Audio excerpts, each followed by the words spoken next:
Good evening, everyone. Welcome to another edition of Complete Sports Media's podcast. I'm your host, Darren Campbell, and doing a great job, as always, of course. Jason Cameron coming in to help with a good weekend wrap up of sports. We had a long weekend, so lots to get to. We'll be able to uh, cover massive amount of sports. I think you might even notice from my eyelids, they're not really open very wide today because I'm tired watching so much sports and having a lot of other things on the go. Yeah, I'm exhausted. So we're gonna have to have a lively conversation to keep our viewers and listeners entertained as well as me awake, Jason. That's okay, because then that now it's my time to shine. I'm gonna pick it up. I'm gonna pick it up for both of us. I know you had a late night, which is just awesome. So awesome when you get to do that. Then you get to work in the morning. It's just such a bowl of fun. But that's okay. We're gonna go. We're gonna Let's have do fun. it. Good, good. I'm glad. I'm glad you're taking on the responsibility and you're gonna keep me going. Yeah, let's make it super lively. I have to say, I want to talk about our weekend briefly, but I have to say the one thing right off the top, we talked about it last week, and I told you I'm gonna do it, and I did it, and it made it happen today. I got Canucks playoff tickets. Oh, you did. Yeah. Okay. Okay, so now the next question is I'm hoping and praying that you didn't actually have to spend an exorbitant amount of money to get these playoff tickets. You got a good deal. You got a great deal? Oh God, I hope you got a good deal. I got a okay deal. I mean, they they actually put the prices up really high for playoff tickets. Oh, no way. Didn't Like see that they're coming. like Really? they're pretty outrageous. They're pretty outrageous. So yeah, it was a lot of money, but I definitely could have spent more. Center ice, dead center ice. You're looking like thousands of dollars. So I'm a little bit higher up, but I'm in the building. I've been waiting 9 years for this, so I work hard. I thought to myself, okay, so 9 years. I could have been saving money for 9 years, waiting for playoff tickets. This is worth it. I feel like it's worth it no matter really kind of what I spend. So I'm going to definitely for the first two games. We'll see how it goes from there. If they, you know, just crap the bed and play really lousy right away, then oh well, we won't go further. But um, I think it'll start on the 20th. They don't have an exact date yet. They don't have an opponent, but because they clinched on the weekend, they decided, boom, first thing this morning, boom, they're putting them on sale, and we were able to get a couple pairs for games one and two. So I'm stoked. It's been a long time. 9 years is a long, long time to wait. 9 years is a long time to wait. But by the way that you're saying, it's like, I decided to treat myself. Yeah. It's like you're making yourself feel good by the extreme amount of money that you had to pay for these tickets. But I Yeah. get it. I understand. I get it. I get it. It's been a long time. It's been a Yeah. long time. I hope for your sake that it all lines up for the first round and they don't have to play the defending champions in the Yeah. first round. Yeah, well, Hope. funny enough, because Vegas is playing so well right now, they Mhm. have leapfrogged LA into third in the division. So the way they run the NHL playoffs now is different. They have the two divisions in each conference. The number one team in the conference ends up playing the eight seed, the wild card. The other division winner plays the seventh seed, the second wild card, and then two and three in each division play each other. So second place Oh, gets home ice advantage over third. So Canucks currently sit first in their division. Edmonton second, Vegas is third. So right now it would be the Oilers against Vegas, and it would be the Canucks against LA right now. So it's lining up better than it did. The Canucks haven't played well against LA this year either, but I think they're more beatable than the defending champion Vegas. So yeah, we'll see. I mean, careful what you wish for. A lot of people have always said, "Oh, I'd rather play them," and then they kick your butt and you're gone. But I think it would be better if they played LA in the first round. I agree with you. I Yeah, think it'd be a more favorable matchup. I, yeah, I think right off the bat, you don't want to play the defending champions. oh, I just don't think that's a good idea. So yeah. I think hopefully they can maintain their spot and end up playing the Kings, and you in particular have a great old time watching the Canucks win Yeah.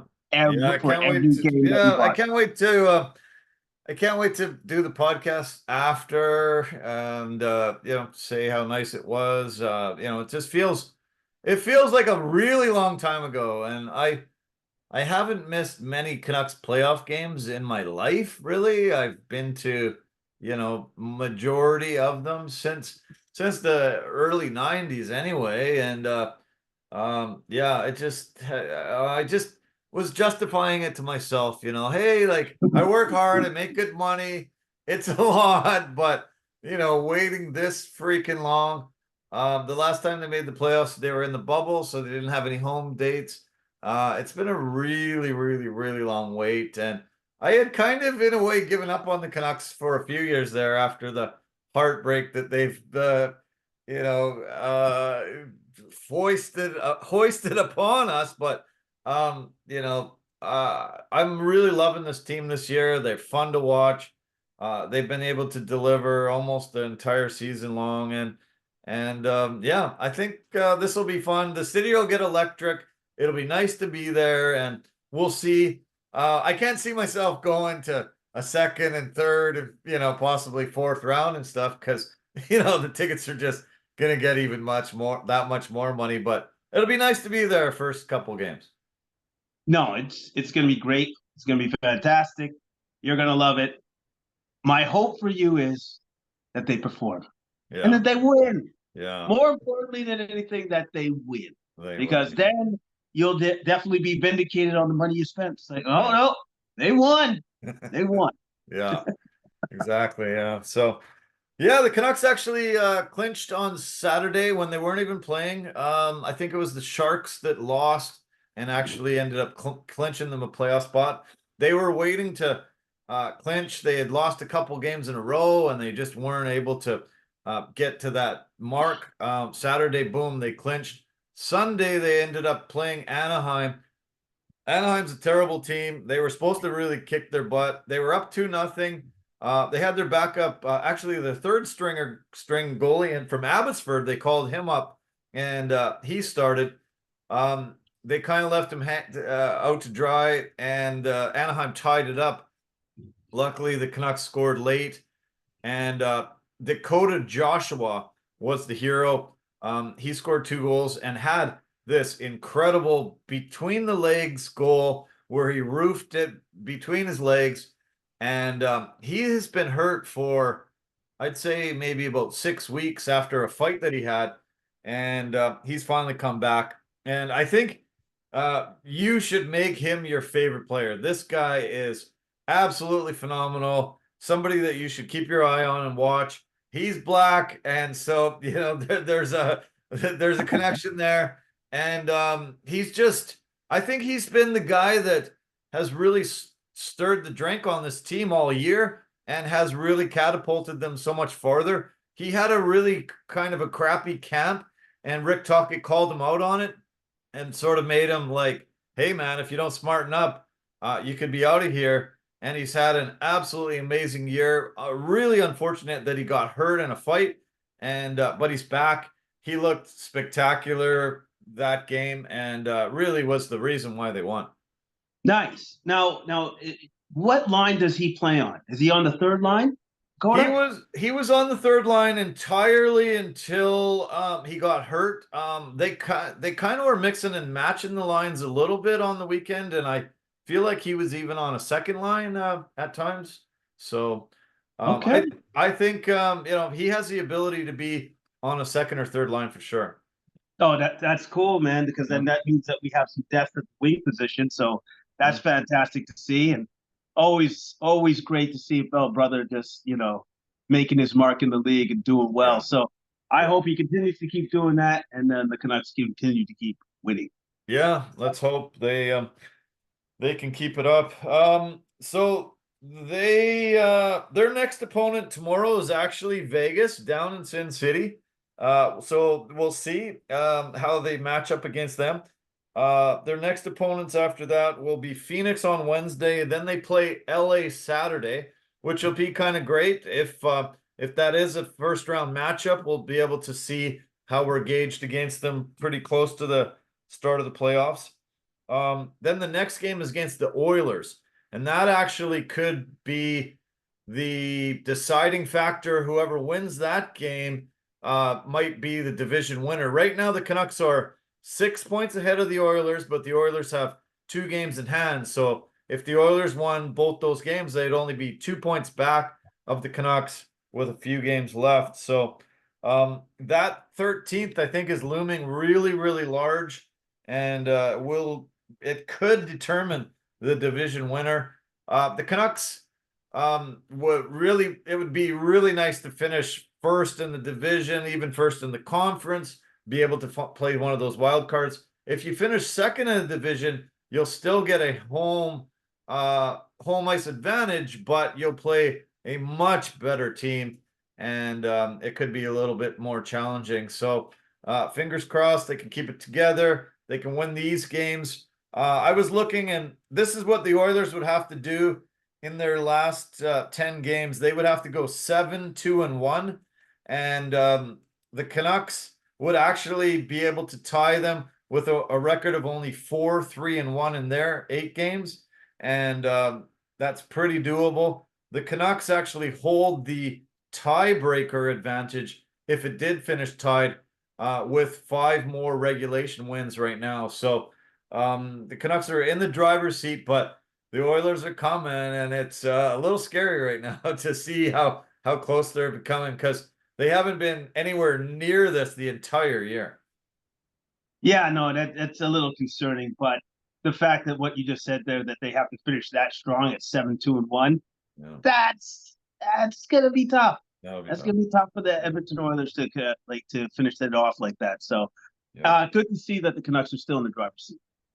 And one thing also good is that they play Calgary and Winnipeg the last 2 games of the year. They play Phoenix a couple times. Phoenix is pretty bad. Winnipeg's lost 6 in a row. Calgary's playing just really, really bad right now after trading off almost all their top talent. So yeah, it's looking good. They got a favorable schedule, and I think it's great. Fingers crossed that Thatcher Demko can come back and play before the playoffs start, and hopefully he can get 2 or 3 games in to get back in game shape heading into the playoffs there. Yeah, for sure. Yeah. Because Demko went down with a lower body injury, right? Yeah, they said it was like a knee, something wrong with his knee. Yeah, but not So serious. But they said, yeah, they were making sure he was going to be 100% before he came back. okay, well, that's great because you have to, because you got to have your number one being in 100% to go into the playoffs, because Yeah, goalies can make it break. They yeah, make for it. sure. The Canucks, with their little swoon at the end of that home games, that home stand, have fallen down to tied for 4th in the entire overall league standing. So they need to finish strong, try to get up there. Hopefully, finish top of the conference, get home ice advantage throughout the whole entire Western Conference run, and even they have a chance to even actually get first overall still, which the Rangers currently hold. So we'll see how it goes down. There was a really cool thing that they were showing on, I believe it was Sports Center over the weekend, where they were showing the top 3 guys going for the scoring race in the NHL. It's called the Art Ross Trophy for anybody that doesn't know. And these 3 guys are Nathan MacKinnon, Connor McDavid, and Nikita Kucherov. And they were all within 2 points of each other to the start of Saturday. And then they showed McDavid scored, and then they showed Kucherov scored and McKinnon scored, and they would show the times, and they were going back and forth up and down this top three in the leaderboard right now. Right now, the start of April, which was today, 18 days left. McKinnon sits first with 127 points, 8 games left. Kucherov has 126 with 9 games left, and McDavid has 125 with 10 games left. So 2 points separate the three of them. McDavid has the most games left with 10. McKinnon has 8. If they end up tied, though, McKinnon would win the scoring race because he has the most goals, and that's the first tiebreaker. He's got 47 goals. Kucherov has 42, and McDavid has 29. McDavid is chasing that 100-point plateau that we 100 assist plateau that we talked about last week. He's only 4 points back of that with 10 games left. I think that's a no-brainer for sure. So this is going to be fun. This is going to be amazing to watch these three guys on a nightly basis go back and forth and change positions and try to chase down this Art Ross trophy. This has got to be one of the closest competitions for the Art Ross in quite some time. Yeah. Especially with the fact that McDavid is chasing after a record that hasn't been done in over a decade, getting 100 assists in a season. I think it's like 3 decades 3 almost. decades. Yeah. Sorry, 3 Yeah. decades. Yeah, man. So cool. It's cool to see, man. I love the fact that it's that close and that people are sincerely invested in seeing who wins the Art Ross. Yeah. Yeah, the hockey's been great. It's pretty cool to watch both conferences, see the playoff battles start emerging, seeing who's going to play each other. The way they've got this structured, you can kind of pencil in the second and third against each other, and most most of those are really starting to emerge, and you can kind of see 8 to 10 games out. Oh, okay, we're going to end up playing that team. One thing that's made me happy has the Flyers have plummeted down to 8th in the conference and have a chance to fall right out of the playoff mix. Tortorella, after his outburst, refusing to leave the bench when he got ejected, they've went on a complete nosedive ever since. And Detroit might catch them, knock them right out. That would make me happy. Don't want to see Torts in there, and it'd be nice to see his outburst really cost them and him not being able to be in the playoffs at all. It's kind of funny that was the turning point for the team. Yeah. That didn't galvanize them. In fact, it made them so much worse. Yeah. Well, that's what happened when he went into tried to get into the Calgary Flames locker room, went down the tunnel there, and acted like an idiot there. The Canucks nosedived after that and fell right out of the playoff chase. So it had shown there. I guess he forgot or didn't, put 2 and 2 together. And this has not galvanized the team whatsoever. It's actually totally torn them apart. And they're in serious trouble. Washington ended up leapfrogging them over the weekend.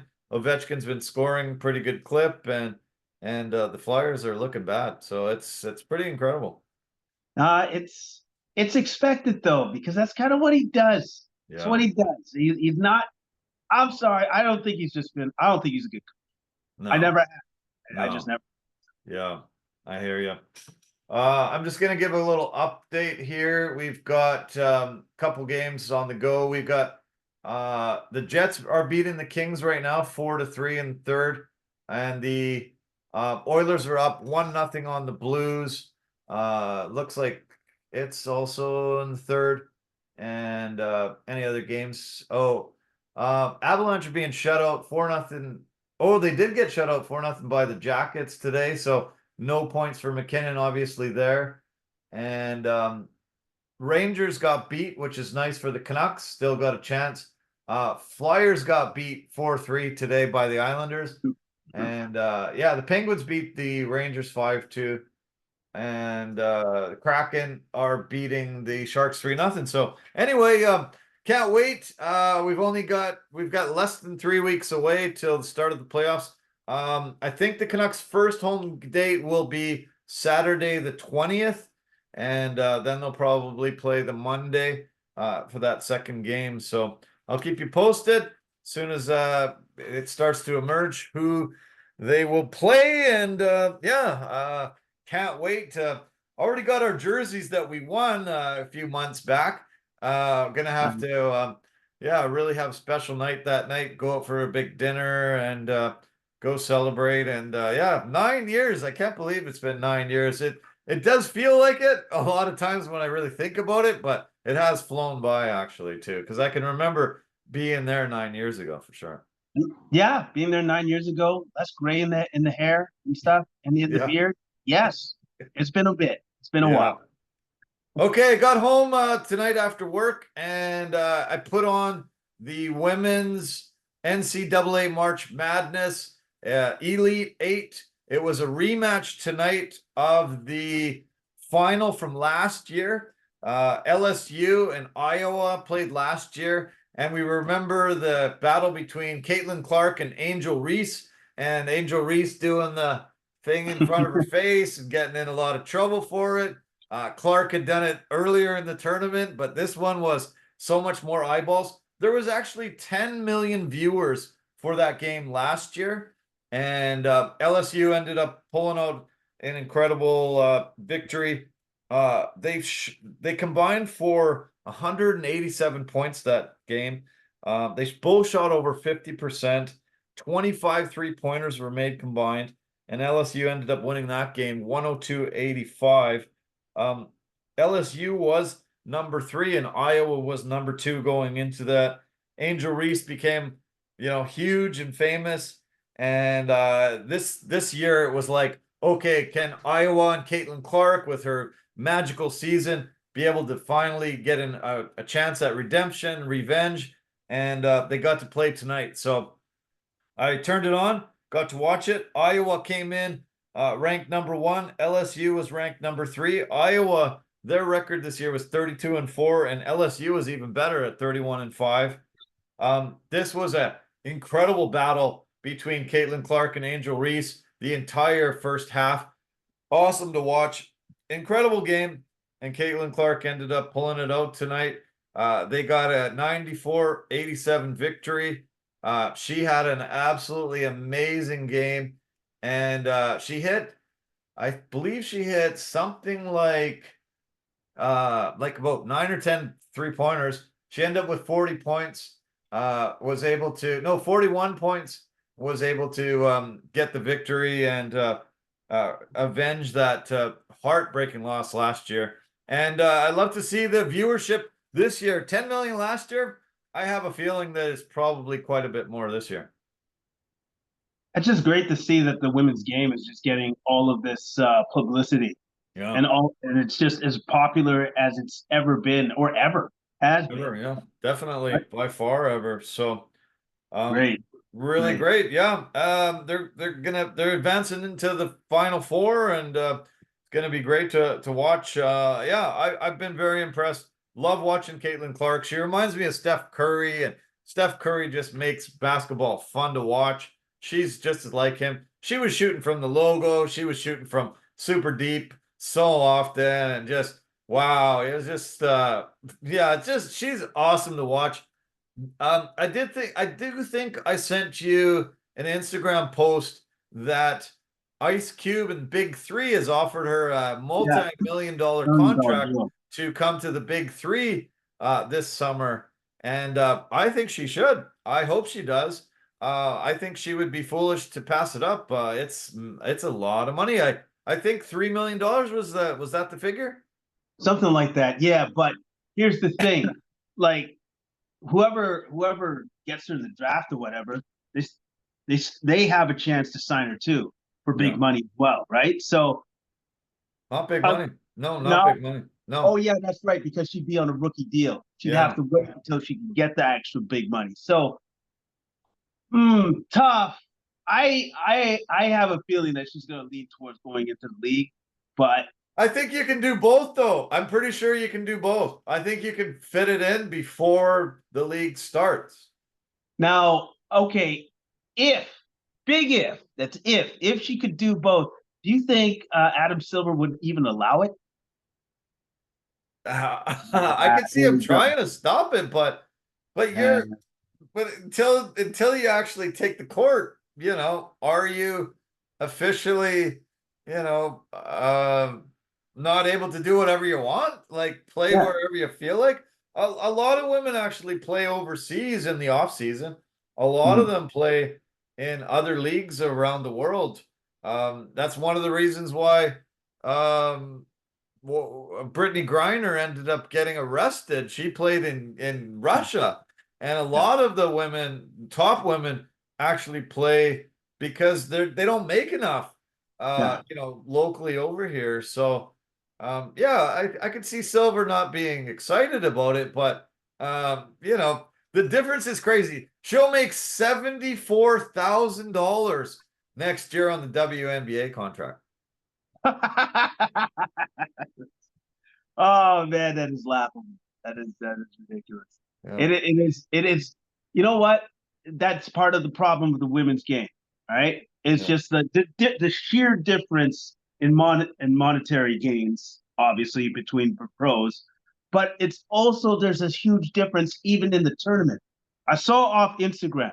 I don't know what player was that sent it out, but she just showed the difference in the workout areas that they gave to the men and the women. I'm sure right. you saw that. I did, So yes.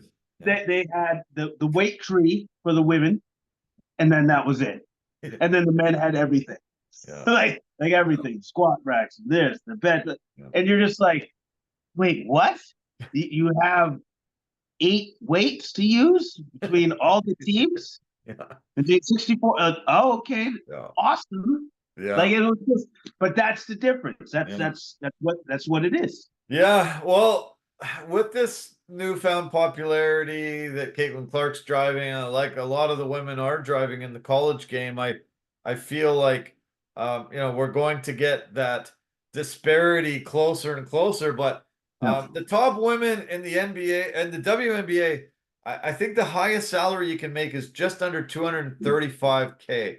And Steph Curry this year made $48 million. That was the top NBA salary. So we're talking like what does that end up being like 200 times more, Yeah. is that something like that? It's incredible that yeah, it's the disparity is just so massive. The women have to figure out how to increase the amount of revenue that's coming in because they're getting paid Yes. based on the Yes. revenue, obviously. They should be driving social media big time. They should be doing endorsements big time. That's one thing that Clark will have to start weighing her options at Big Three Yeah. or WNBA or both, hopefully both, is the endorsement contracts that should be coming her way. And, she could probably collect millions of dollars off of those. Yeah. Yeah. That's the way that she'd have to like try to work it for herself because like it's quite clear she's the biggest thing coming into the league. Yeah. And on top of that, we didn't really touch on this, but she's probably made a ton of NIL money too. Yeah. Probably so much more than what she could ever make in the league. And that in itself, that's a big problem. That's a Yeah. big problem for the league going forward. Yeah. WNBA's got to get that sorted out because those salaries just aren't good enough, and they have to increase to, yeah, start making it a lot better where you can see these women getting elite money and millions of dollars, not just the crazy thing is I think you signed for like a 3 or 4 year deal on a rookie contract. First year's 74, second year's 78, third year's 85. I think it's like after 4 years, you're getting like $250,000. Like they kind of have you yeah, really, in an area where you're not making very good money, really, in the grand scheme of things. So yeah, it's just not good, but the money's just different. The revenue coming into the NBA is massive.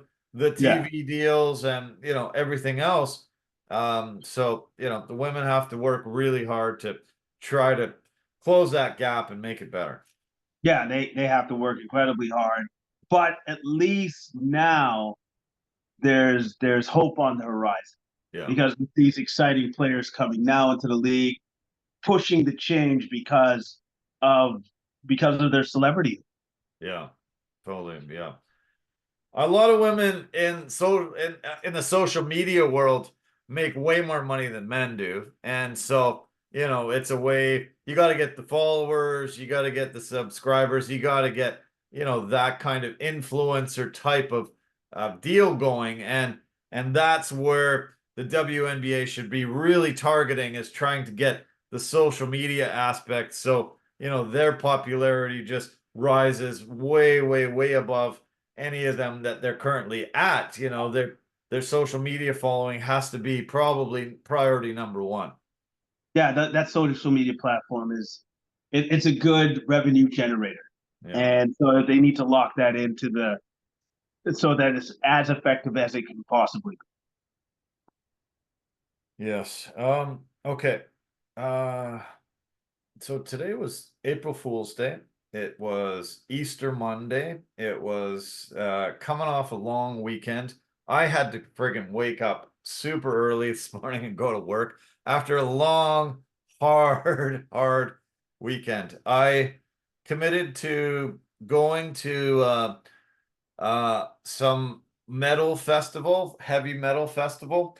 I went there to do research. I went there to support a friend that was promoting the shows. I went there to get my angst out that's always kind of building up in me.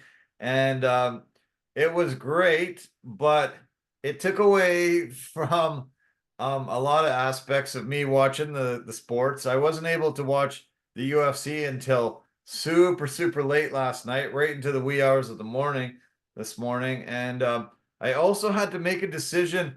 Do I go for Easter dinner or not? And that was just sort of hoisted upon me that I was invited to dinner at some of Lorraine's family. And her parents are away right now, but we went to some other family of hers. And I'm like this. And I'm usually not like that. Like, dinner? Okay, I'm in. Here we go. Yeah, but I had so much on the go, and I had this concert to go to, and I had the sports to catch up on, and I kept PVRing things and thinking, okay, I'll get some time to watch it here, time to watch it there. Oh my God, what a crazy, incredible weekend I had. The dinner was awesome. Glad I went. Concerts were amazing. Glad I went. USC turned out great. We had 8 KOs, a lot of fun. But I heard you chose food also this weekend. You were able to get out for a dinner too, and yeah, get away from the couch and the March Madness and all the things that were going on. As soon as my one friend says, why don't you come over for yes? It's just a yes. I'll be right there. Is it today? You want me there in a couple hours? I'll be there. Because his wife has become just such an excellent cook, and she's a wizard on the barbecue. So we had like drumsticks, we had pork loin, and like just these incredible salads that she just whipped up out of nowhere. Just I just kept eating and eating, and then so I slept over there at my friend's place, right? Okay. They Yeah. did the right. Now I know I'm now at an advanced age because if I eat a lot of food like that, I pass out like an old man. Now the funny thing is, I'll eat, pass out, wake up, join the conversation with whatever people are talking about, eat more, have a drink, pass out again, wake up again. I did that all night. It was possibly one of the best nights I've ever had. It really. Nice. So that was your pattern. Just wake up, talk for a couple minutes, eat more, pass out, wake up, talk, eat, pass out. Oh man. They must have laughed Yeah, at you all night long. There you are sleeping away. Just yeah, wait. Jason will be up in a second eating. Just hang on.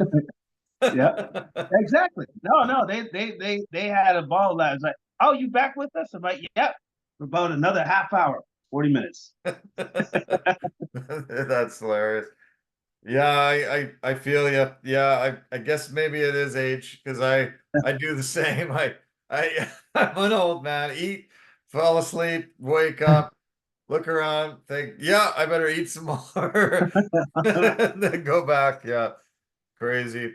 So I wake up this morning, 2 hours sleep, pretty much the whole weekend. I don't know what my sleep was, but if I got 10 hours the whole entire long weekend, I'm gonna be amazed. But it was pretty rough this morning. So I think I actually texted you the other morning and I was pretty much dead. Like I think I was still asleep by the time I got to work. This morning was pretty rough. And I thought the first text that I got just blew me away. And I thought to myself, am I dreaming still? I thought to myself, am I hallucinating? Is this really happening? And it it was it reminded me of a conversation you and I had about 3 weeks ago. And Yeah. you mentioned this out of the blue. You talked about what you heard about my crew and about all this Yes. kind of stuff. Yeah. Well, you were about 3 weeks ahead of time. It's actually true. I thought I was kind of in the Game of Thrones. The Lannisters. We've got a group taking over called the Lancasters, and they have they have decided to get rid of people up top and move all their people in. All of a sudden, everybody's like, "Uh-oh, are we out of work?" People started wondering if we were even gonna be needed tomorrow. And all of a sudden, it was this crazy Game of Thrones type of thing. Somebody's gonna come and slice your head off, and a new family's taken over. And I don't know how you knew 3 weeks ahead of time, but you were right. It happened. We've got a new regime that have taken over the show. Everybody doesn't even have any idea what the heck is going on. We're all just sort of day by day. We're just gonna show up tomorrow and hope we still have jobs. But it was pretty crazy, and I wasn't sleeping. I was totally awake, and it actually really happened. I'm glad I was able to give you a heads up. All right, because I just kept hearing stuff, and I was just like, all right, okay, well, I'm gonna let you know just so that you're not blindsided, right? Yeah. So did you guys literally have a conversation today about the regime change? Yeah. Well, I guess the higher ups all had a meeting I Friday? guess on Wednesday, Yeah. and then we were supposed to have a full team meeting on Thursday, just before the long weekend, and it didn't happen. And we were just told it was going to be how these two crews could come together and coexist, and what was going to take place. But that really wasn't what was going to be told. And I don't know why the meeting on Thursday got postponed or canceled altogether. And they were sworn to secrecy, and nobody spilled the beans to anybody. It was just all the whole entire weekend. We were just everybody's hey oblivious, and then we show up, and yeah, it's completely changed. And I've asked as many people as I can, and nobody has any answers for anything. So we'll see what happens in the coming days, weeks, months. But yeah, it was a pretty big shock this morning, and especially coming in on no sleep. Oh yeah, of course. It kind of sucks because you're blindsided. We're Yeah, just like, oh, who are you? Who are any of you? Okay, this is interesting. This is yeah, cool. But again, I'm just glad I let you know a little bit yeah, so that you weren't like completely like, oh, what the hell, man? yeah. Who are you people? Did you, it's like, did you take the other girl out? Did you take out my other boss? What happened? Sniper action. Yeah. Yeah. So yeah, fun and games in the world of film. So yeah, I'll keep you posted, and anybody else. You always have to keep secretive in the world of film, for sets and all that kind of stuff. I'm not divulging anything terrible out here. If anybody gets up in arms, any of our viewers and listeners, but yeah. Anyway, one of the weirdest April Fool's Day. I thought somebody played an April Fool's joke on me. It's a very weird way to yeah, begin a week, and yeah, come in on a I wish I had the day off like you did. I think that would have been much better, and I'd probably be a lot sharper talking to you here now. Well, yeah, well, you just be like me, which is just, well rested and stuff. So that would be literally the only difference. That's the Yeah. only difference. Only difference. I do want to talk about the March Madness. So, amazing on the weekend. So, after our last podcast, they had the Sweet 16 Thursday, Friday. They went into the Elite Eight Saturday, Sunday, and now they're down to the Final Four. And do you want to touch on where would you like to start and touch on the stuff that happened in the Sweet 16, the stuff that happened over this last 2 days, and now the Final Four? Do you have a few mentions from that Sweet 16 Thursday, Friday? Well, my honorable mention would be Wolfpack. Wolfpack made it to the Final Four, and I don't know that I would say that team should have broke everybody's bracket because I don't know how many people had them making it that Yeah, far. But amazing, I dude. watched that team. Man, I like watching that team. They Yeah. got they got some great players with that Horn kid, the big man Burns. DJ Burns, yeah. DJ Holy cow, Burns. 6'9". Like they think about 320, 6'9", 320. Oh man, that dude has put his dancing shoes on. That Yeah, man's footwork is elite, yeah, elite level. I, amazing. I I love this game. I love his game. I just like the way that the Wolfpack come at you with waves and stuff with their defense. They're hard nosed, well coached, obviously. Yeah, man. If I had to pick a dark horse out of the four teams, it would be them. But I don't know if I could really pick them because they're playing our team, Purdue, Zach Edey, and he has been an Yeah. absolute monster throughout the entirety of the term.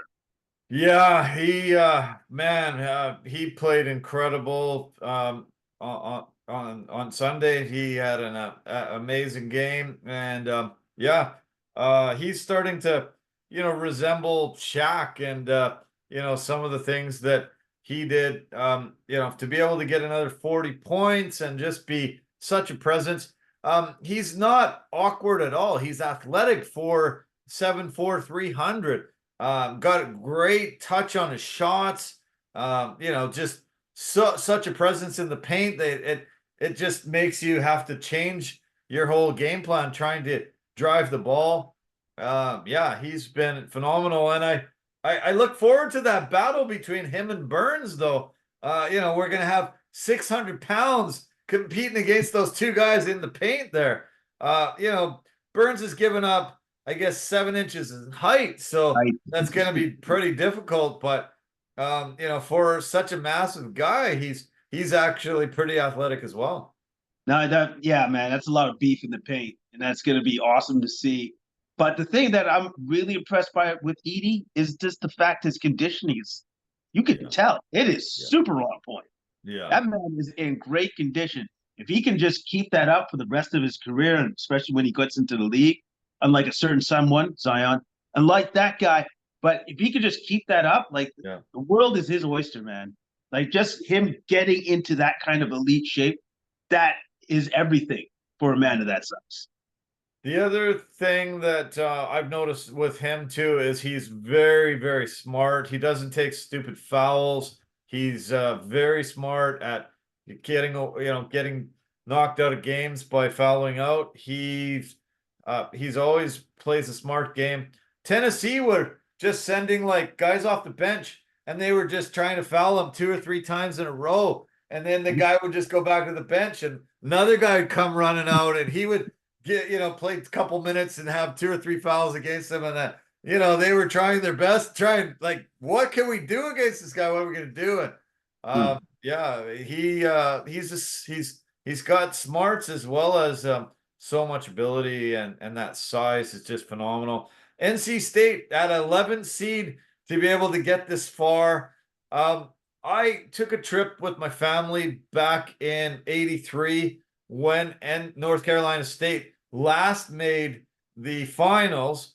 Jim Valvano and this amazing ragtag bunch of misfits ended up winning that championship. I watched the final in a hotel room in Florida with my dad. One of my favorite memories of the trip. We had so much fun times in that Florida trip, but to see them go on that Cinderella win and Jim Valvano running around on the court. We've seen that replay hundreds of times over our lifetime. And yeah, it's pretty cool to get reminiscing about that last time that they did win and make that title. And they might have the team again to do it. It's been such a magical run. No, no, they definitely might have the team to do it again, but they're going to be in tough. Like this Yeah. is going to be their toughest test to date by far. I'm looking forward to that just being one heck of a game. It's Yeah. going to be one heck of a game. I'm definitely looking forward to that game on Saturday. Um, it was pretty great to see Alabama, which is always a football school, make it Yep. this far. I think they haven't been there. UConn is a team that's constantly there, and Bobby Hurley has this team looking incredible again. There was a stat of all their last like about 20 games, and I think they about a plus 15 win against every one of these teams all the way through their tournament games, all the way through their conference games, and then into the tournament. And over the last 2 years, Danny Hurley just has this team firing on all cylinders, and they are really looking like that number one seed that it's going to be tough. All four teams, man, are these elite teams. Incredible basketball. Very elite teams. If you're looking at like quality of play out of all four teams left, I think UConn has been the strongest thus far Yeah. to make it into the Final Four. So each team has made their own way. It's going to be great basketball on Saturday. I Yeah. am super looking forward to seeing it. Yeah, me too. Yeah. I guess the first game is what's the kickoff what's tip off 3:09 Pacific, and then 5:49 Pacific goes Saturday. So the first game's NC State and Purdue, and then Alabama UConn. And then the final goes on that Monday, April the 8th. So yeah. There was a couple games where I was like, man, I really wish coaches and players in the NBA were watching this, because there was actual defense that I haven't seen in the NBA very much in the last few years. And it's great to see basketball with tenacious, very hard-nosed defense. It's actually really, really exciting and fun. And I wish the NBA would realize that really makes basketball very enjoyable to watch, not just the track meet up and down and 150 points for each team. I wish the defensive play would creep back into the NBA a lot more, because it's very fun to watch in college. Yeah, and also too, I think we're going to see it. I think we're going to see it because the playoffs are starting, Right. and you don't win playoff games without some quality defense. You Right. just, I'm sorry, you can't make it into a track meet like that. You need to get some stops. So I think the Yeah. defense is coming, and so I'm looking forward to it as well because as much as the scoring is important, I don't like seeing 140 to 138. Like it's just ridiculous to me. Yeah. It's ridiculous. No, it's not good, not fun. Okay, let's switch to the NBA and talk about some of uh the things that have happened over the last few days. I do have a few, yeah, I made a few notes right here. The Joel Embiid could be back as early as tomorrow. He's been out since late January. He was on pace for a legendary season not seen since Wilt Chamberlain, averaging more than 35 points, 15 boards, and really looking phenomenal. I know Philly is super excited to have him back, and they are right in one of those play-in spots right now. We'll see, how they are able to acclimatize and bring him back in, but that's a huge boost for Philly, and yeah, we'll see. If he can get back up to speed really quickly, and he's one of the top guys in the league. If he's able to come back for them, they could go on a little run themselves. No, no, they can definitely go on a run because a team with Joel Embiid as a team opposed to not having him, those are completely two different teams. Yeah. Those are two completely different teams. So if he can come back, they can definitely make some noise in the East. Yeah. Right now, if it went all according to plan, they would end up playing the Celtics, which isn't good. No, that was They need to kind of try to jump ahead a just couple of teams and try to get a little bit more favorable matchup. If it looks that way, yeah, I think they would be bounced out probably in 4 or 5 games. But if they can leapfrog possibly the Heat and maybe even the Pacers, they have a chance to go on a run.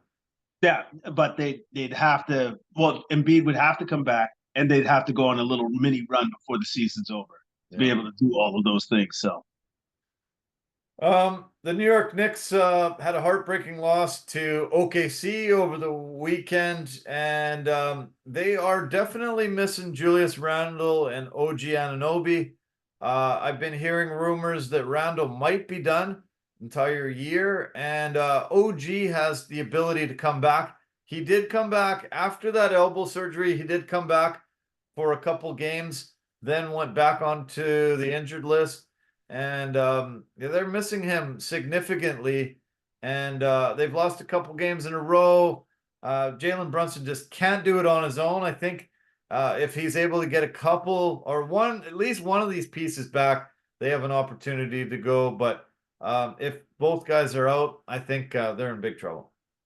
yeah, I would agree with you on that. As good as Jalen Brunson has been, as good as he is, he still needs another guy to help him out. And if Yeah. he doesn't have that other guy, if it's just him, yeah, that's really really bad news for the Knicks. Yeah, very tough. Switching to the Western Conference, Oklahoma did win against the Knicks, and now they're sitting in first place. And I saw a graph today that said when they've done the analytics with strength of schedule and the way the three teams are shaken out, OKC has a 50% chance now of winning the conference. Both Denver and Minnesota only have 25% chance to win the conference. So they're only half a game. Denver's only half a game back, and Minnesota's only 1 game back. But with strengths of schedule and everything going into the mix, they say OKC has a twice as good of a chance to win the conference as the other two. And they're so far ahead of schedule, the Oklahoma Thunder, that Yeah. it's shocking. It's shocking. It's actually shocking to me because I never would have thought. I thought the Thunder would be up there in the top five. Didn't think they'd be number one. But the team that shocks me the most is the Timberwolves. I didn't think the Timberwolves would be this good, and Right. they are Yeah. that good. And then them having a 3-horse race here in the Western Conference, which is awesome because that just means that all these games, these last little bit of games in the regular season, count for all of these teams. Yeah. Which is that's good. That's good. Yeah, yeah, it's really nice. It's nice to see that everybody will be playing full on out all the way to the end of the year. Dallas is blowing me away. 7 wins in a row.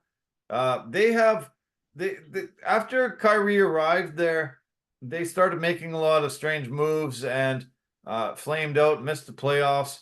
The moves that they made in this offseason were a lot for size, and I cannot believe the size they have. A lot of mismatches they will be able to exploit with a lot of the other teams that are around them in the playoff picture. Dallas could be a dark horse this year, and I think I don't think anybody's a slam dunk to win this conference. I think it's one of the most interesting mixes that I've seen, and I don't even know when the last time I've seen it this up in the air for teams to be able to come out of the West. It's it's a blender. It's a torturous blender coming out of the West. I still lean towards the Nuggets, but they're going to have stiff competition after stiff competition in every round. Like Yeah, none of these teams are gimmies when you no, face them in the playoffs. Like none of them. Everybody has superstars. Everybody can play, can find themselves and get on a heater and be a huge problem. So it's super. It's very interesting to see, and even the Pelicans are hard charging too. yeah. So I it's going to be great. It's going to be great to see. But the Mavericks, they might be onto something with the moves they've made because now they got height and they have spacing, which is what they needed for Luka and Kyrie to do their thing. Yeah. I watched the Warriors play the Spurs yesterday, and that was fun to watch. Seeing Victor out there, seeing Steph out there, seeing the Warriors trying to overcome his height and athletic ability. The Warriors now have a 2-game lead on Houston. Houston had one. I think they had won 11 in a row or something crazy, 10 in a row or something, and they were really hard charging on them. Warriors now have 2 games cushion, still in that 10th place, but maybe starting to get that separation they need to get into that play-in. We'll get to see the Lakers and the Warriors in that opening play-in game. Could be pretty exciting, and we've seen it the end of the last couple seasons. That's where these two teams seem to end up against each other. If we get to see that again, I'm super looking forward to it because the last time they did that, it was an epic game. Yeah. Epic game. Showed that LeBron still got it.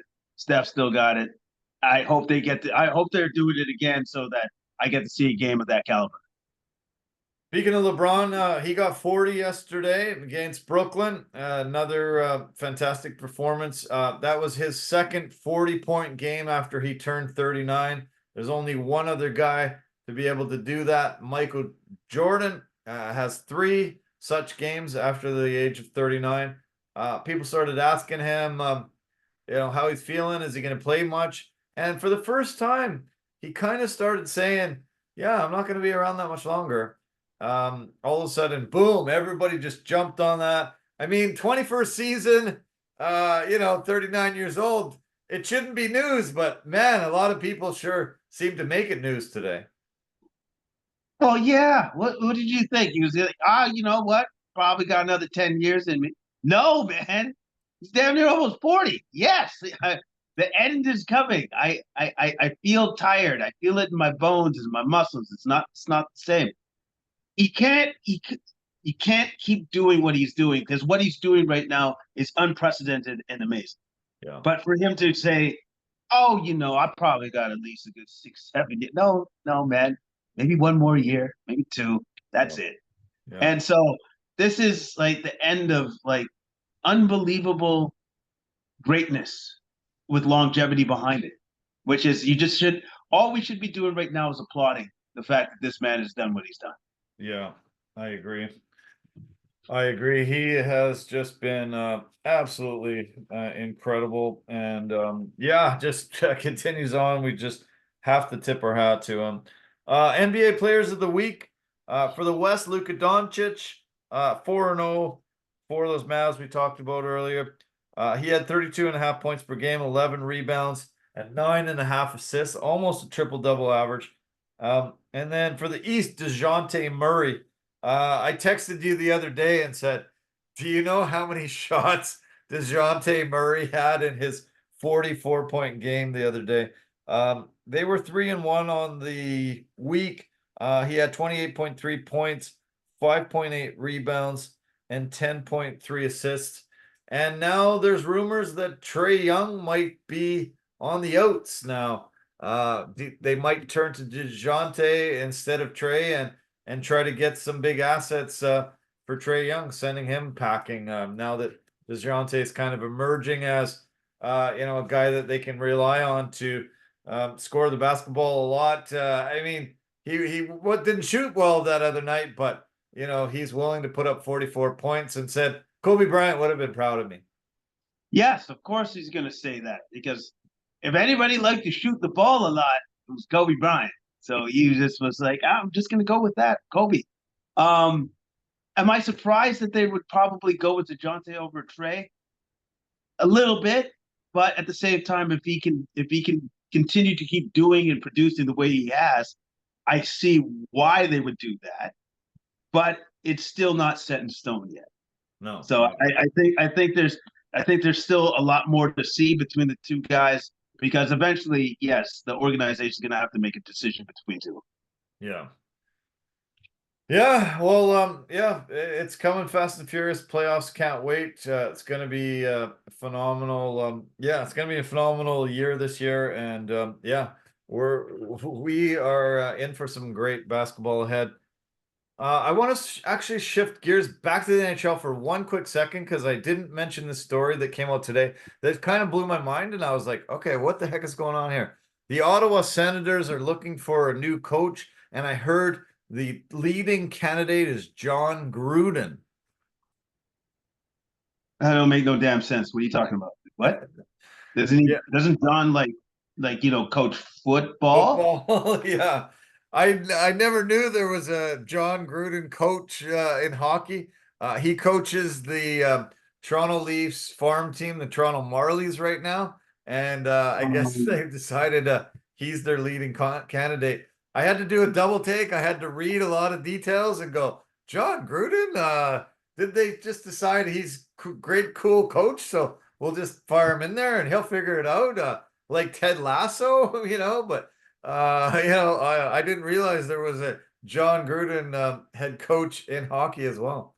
I wonder if this John Gruden is related to the other John Gruden. I Wouldn't wonder. that be wild? That would be wild. Yeah. Yeah, we'll have to do a little digging and find out if they have some relations because yeah, and John flamed out of the NFL. I don't think he'll ever coach again. So I thought maybe, okay, I can't coach in football now. Well, maybe I'll try hockey. That would have been funny. That would That have would have been been hilarious. that would have been amazing. Um, okay, there was a great golf tournament over the weekend. It was the Texas Children's Open from Houston. Amazing amount of money raised for kids there, and a great tournament. We've mentioned Scotty Scheffler's won the last two tournaments going into this one. Somebody hasn't won three in a row since 2017, Dustin Johnson. And Scheffler was in there. He was battling back and forth right at the top of the league, going down the stretch. He was battling a guy named Steven Jaeger. Jaeger is a guy from Germany, 34 years old, 135 tournaments that he's played, never had one. He was one shot ahead for most of that final round, shot 9 pars in a row on the back nine, and Scheffler came down with him. Scheffler had a 5-foot birdie putt to tie him, go into a playoff. Scheffler missed it.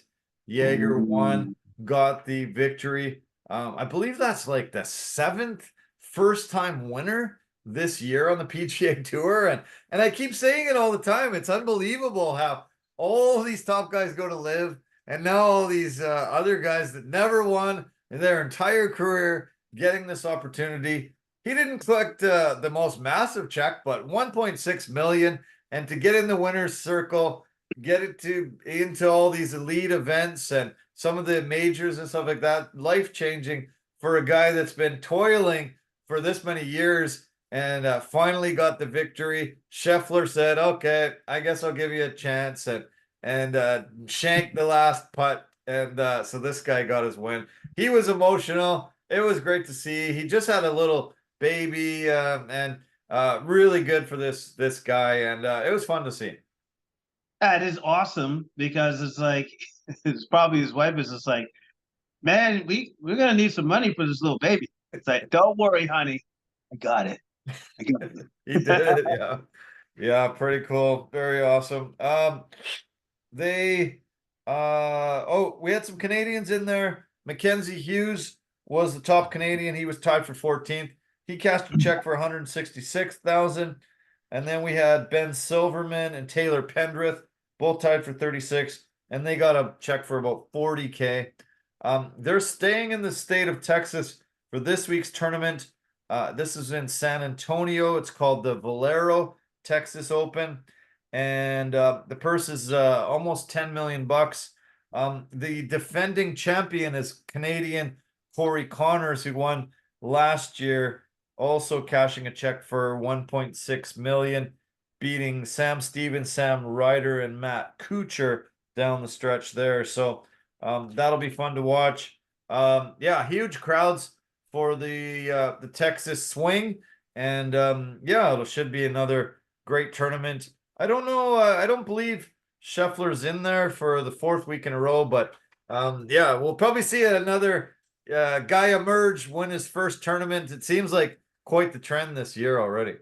Yeah, it's a great trend. It's a great trend to see because it's like the concentration of talent has been spread out. So now you got Yeah. now these guys got a chance to win some money. Yeah. And then they get into these what they call signature events. It's something they created after Liv started throwing so much money at them. They started creating these signature events, and when you win, you qualify now for them. And there's a no cut. Every single guy that tees off starting on Thursday wins money, and the purses are like twice as much as a regular tournament, and you're no chance of not being there for the weekend. So you're guaranteed getting cashing a paycheck. It's pretty sweet. No, no, that's good because well, the PGA had to do something to counteract Live. So, Yeah, and it's to the golfers. It's for the best for the golfers. yeah. Um, okay. I just wanted to have some notes about the world of football. Um, there was a Pro Bowl cornerback, Vontae Davis, was found unresponsive yesterday. Passed away at the age of 35. 10 seasons in the NFL. He was selected by the Dolphins with the 25th pick in 2009. Played there for 3 years. Then he got traded to the Colts. Played for the Colts, made the Pro Bowl in 2014, 2015. 2018, he went to the Bills, and he ended up walking away from the game. He retired uh, back in 2018. I saw Pat McAfee and Darius Butler have a very emotional time talking about their former teammate on the air today on McAfee show, and no details about um, what he died from, but they made it sound like it was CTE related, and another young man struck down. Yeah, 35 years old. Pretty crazy. We're seeing another football player with an early demise. Yeah, and it's incredibly sad. And but also too, it goes to show just how much risk you put your body in your health and your head and your actual brain when you Yeah, play that game. So uh, the CTE thing is absolutely real, and the NFL still needs to monitor that to the nth degree. yeah. He co-wrote a book in his later years. He co-wrote a book for children about how he overcame a rough childhood and became a football player and was able to be a shining example for a lot of people in his neighborhood. He had an absent father, unfortunately, and a mother that got addicted to drugs at an early age. Um, he and his six siblings were all adopted by his grandmother. He was raised in a really tough area and was able to have a phenomenal career. He played 121 games, had 400 tackles, 97 passes, defended, and 22 picks. And yeah, I could see how emotional these guys were talking about their former teammate. And We're just hearing about these type of stories way too often, and hopefully, the things that the NFL keeps putting into place will stop more of these untimely early deaths and the CTE epidemic from just happening to these young men. Yeah. Yeah. So obviously, hopefully, all the things that the NFLs are trying to incorporate, try to make the game a little bit safer for these guys, as well as safe as you can make tackle football. And yeah, because listening to these stories is it's rough. It's rough. Yeah. Um, so one of my friends he was really big into the XFL and the USFL, and even Barry Grant Jr., who you and I have shared podcasts with, was really big on that. They decided to merge the two leagues this year. They had their opening weekend this weekend. It's now called the UFL. Four teams from the XFL, four teams from the USFL have merged, and exciting. There was a lot of very exciting games that happened this weekend. I was very impressed with the level of football, and the only thing is, I think, is the Saudis got to get in there, start pumping in tons of money, and this league can really go far. I was impressed with the talent. They just need the money, the cachet, try to really get people excited about this product. And I don't see why the Saudis wouldn't get this league going and try to have a new rival league. I think it would blow it up. Well, I think they would do very well if they invested into it. But I think the UFL people got to reach out to them first and Yeah. say, we got this product here. We know how you like to pay for sports. So, give Yeah. us some money. Yeah, let's hope. Yeah, I think it'll be great. Spring football is fun, and I don't see anything wrong with it. I'll just quickly blast off the four games. The Birmingham Stallions beat the Arlington Renegades 27-14. The Michigan Panthers beat the St. Louis Battlehawks 18-16. The San Antonio Brahmas beat the DC Defenders 27-12. And the Memphis Showboats beat the Houston Roughnecks 18-12. The the talent level, merging these two leagues together and folding in a couple of teams has really just increased that talent level. I'm pretty blown away from the highlights and things that I watched. The quarterbacks quality as well is really good. Last year's MVP is AJ McCarron, former NFL player. He's the quarterback for St. Louis. They also have a lot of top level guys that had NFL chances or did end up on NFL rosters. They have some really top running backs as well, and I was pretty impressed with a lot of the things I saw. My friend sent me a really cool video about this guy, the kicker. His name is Jackie Bates, I believe his name is, and he kicked a 64-yard field goal the other day to get the victory. He came onto the field and they were like, "Oh, what are we gonna do? Oh my God!" Uh, he lined up. They snapped it. He kicked it, but they had called the timeout, unbeknownst to him, just before. He still kicked it 64 yards, nailed it, and then had to do it again after the timeout and was able to step up and get it. He never kicked one single field goal in college. He was a soccer player, had kicked some field goals back in high school, didn't kick one single field goal in college, and ended up getting an opportunity going for a tryout, being able to show his leg off, and ended up getting the winning field goal on the weekend there. It was a pretty neat story. That is absolutely amazing, considering that he's just literally picking it up and was able to boom a 64 yarder to win the game twice. Yeah. Twice. And never had kicked a field goal in college his entire college career. Yeah. Pretty neat. And it was longest field goal, in the history of the spring league, as well as I think it was the third longest of all time. So yeah, pretty cool. And after getting iced, kicking it, and then getting having to do it all over again, unreal. Got the victory with only 3 seconds left, and yeah. So anyway, I plan to do some UFL um coverage this year, and I think talent is going to be it's going to be just really, really, really strong. I think there's so many extra things that they're trying, and well, I think the NFL is kind of looking at them to try out some things as well to see if they can incorporate them into their game, make it more exciting.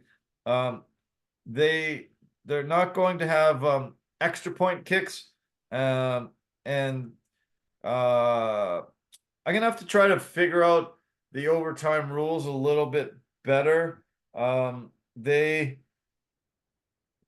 I guess, once you score a touchdown, you've got three options. You can do a 1 point try from the 2 yard line, a 2 point try from the 5 yard line, and a 3 point try from the 10 yard line.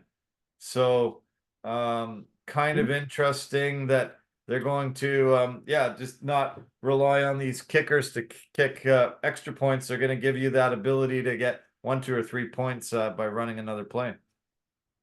Interesting. It's an interesting approach. I guess we'll have to find out if that approach will work. Yeah. Um, yeah. So, all right. What else did I? Oh, I wanted to touch base briefly. One more thing. We had MLB had their opening weekend this weekend. Toronto Blue Jays were able to split their opening series with the Tampa Bay Rays. Both won 2 games each, and A&W is doing a pretty cool promotion. If you get their app on your phone, after every victory, the next day they're going to give a free menu item to you with having this app. And the Jays won, I believe, 90 games last year, so 90 free items from A&W coming our way over the next 6 months. Not too bad. And we were able to get some free stuff already over the weekend, so that was kind of nice, and pretty cool promotion for A&W.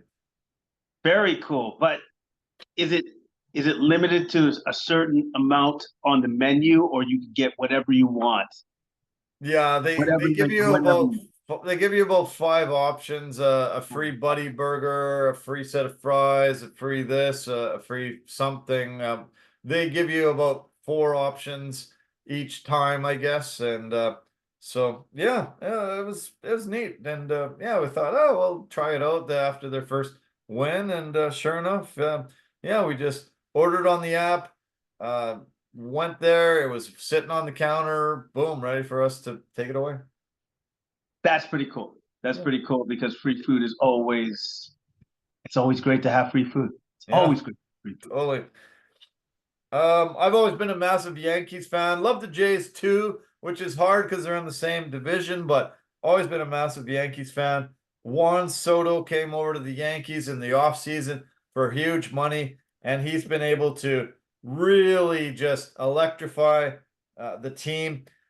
He was able to, in the first game, throw out the potential tying run at home plate with a gun from the outfield, stop the possible tying run in the ninth inning. They were able to win 5-4.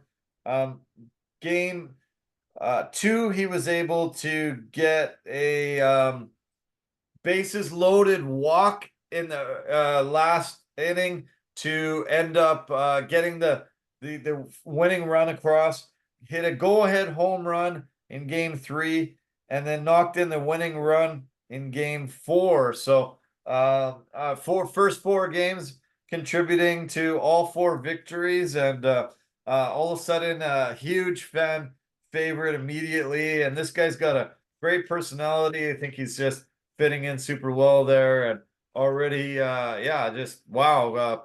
Four games, 4 wins, and big reason why. That's a good pickup. That's a great signing by the Yankees because it's paying immediate dividends right Yeah, away. yeah. So The offense was up significantly over the weekend. The runs per game were way up, batting average way better. A lot more scoring, a lot more hitting with runners in scoring position, and very impressive to see that. Nice to see some offensive baseball.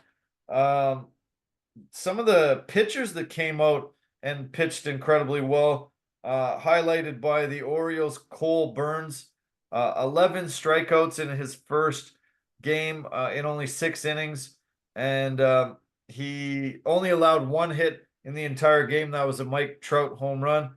Um, for the Tigers, Tariq Skubal came in to throw 6 scoreless innings. Fantastic. Bobby Miller also struck out 11 in 6 innings, only gave up 2 singles. There was a shutout pitched by the Minnesota pitchers of combo of George Kirby and Logan Gilbert, shutting down the Red Sox. And then the Pirates, their pitcher came in and struck out 10. Mets, Barry Grant Jr. and my friend Dale Corey from Penticton, who's been on the podcast many times as well. They're massive Mets fans, and man, this team went entire weekend. They only had 1 hit on Friday, could not buy a hit almost the entire weekend. It was just horrible.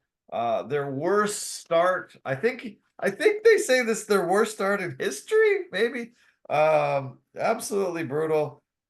Gave up 5 runs in the 10th inning tonight to lose as well, and not a good beginning. Oakland Athletics, they're moving to Vegas. They're gonna play 2 seasons in Oakland before their Vegas stadium is built.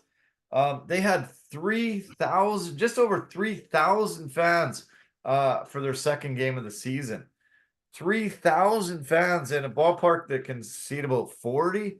It was brutal, and it's going to be rough there. They were such a terrible, terrible, terrible team last year, and they were supposed to be better this year, but the fan support is just completely gone in Oakland there. well, yeah, and I guess it's super sucky since they're not even playing in Oakland right now, so to speak, and they have no fan support. The team is garbage. Well, you know what?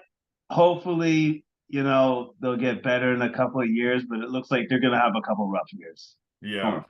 yeah, it's gonna be rough. It's gonna be tough there. I feel sad for them for sure. MLS real quick. Vancouver Whitecaps were able to get a victory here in Vancouver at BC Place over the weekend, and they sit currently second in the Western Conference, just 2 points back of the LA Galaxy, who's in first.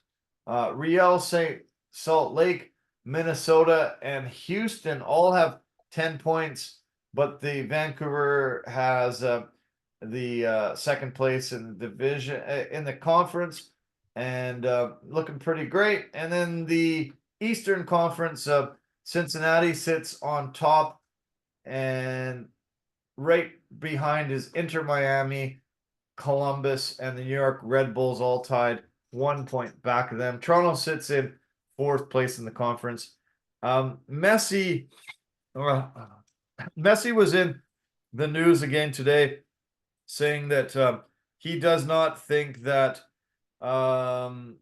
he has even touched the thought of retirement for the next 4 or 5 years. So that kind of blew people away, and thinking that yeah, he might play till he's maybe 40 now. That was not what people thought. They thought maybe he was coming here for a year or two and then he'd be done, but he thinks he wants to play till about 40.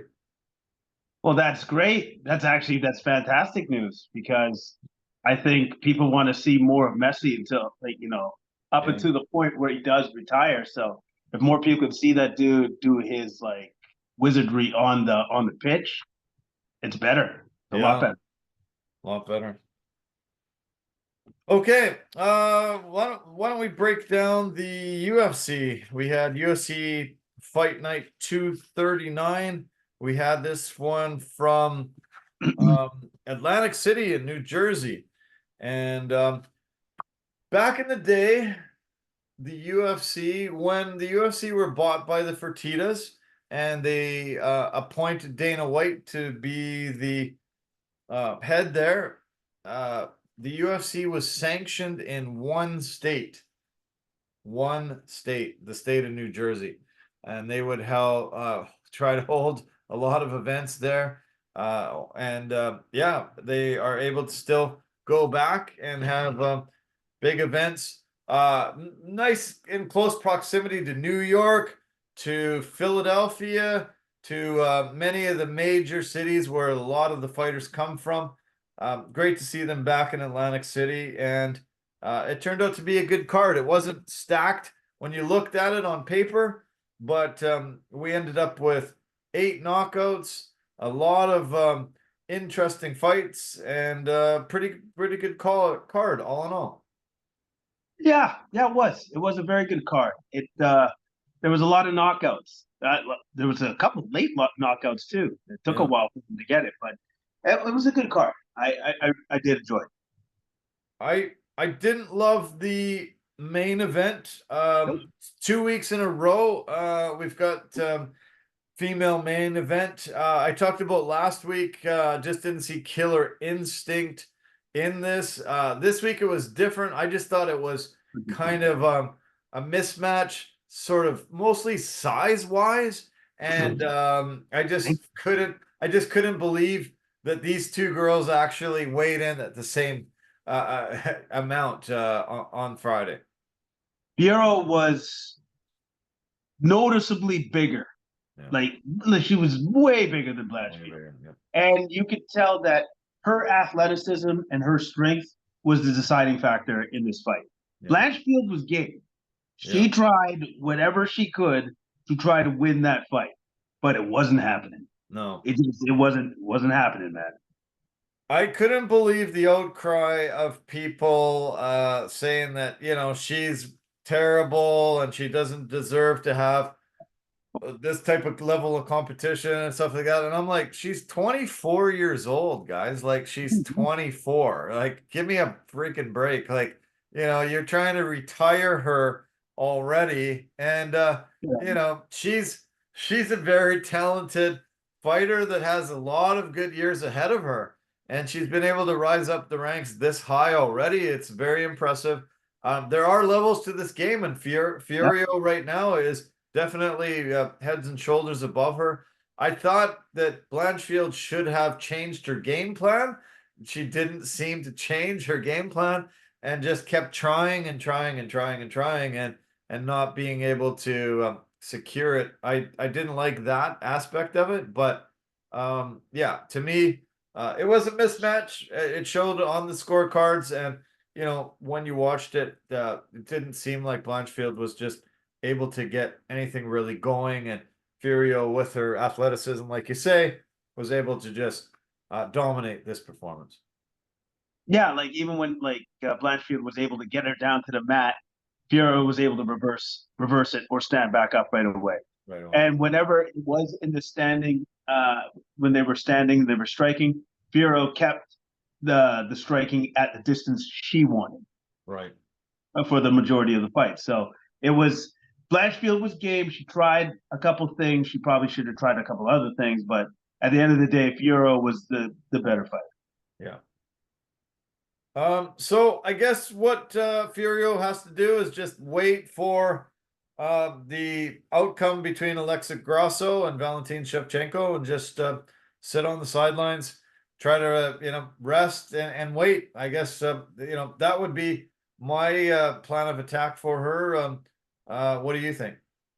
That's exactly what I would do. There's no benefit in fighting anybody else. There's just none. Like Yeah.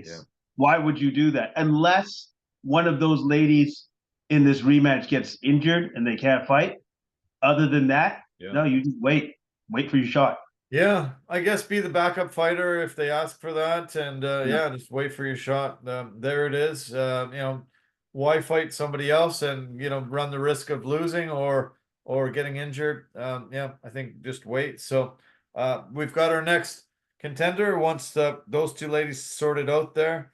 Um, Blanchfield, I think she matches up with a lot more other women in the division. Macy Barber sits just behind her now. It looks like these two ladies will swap positions.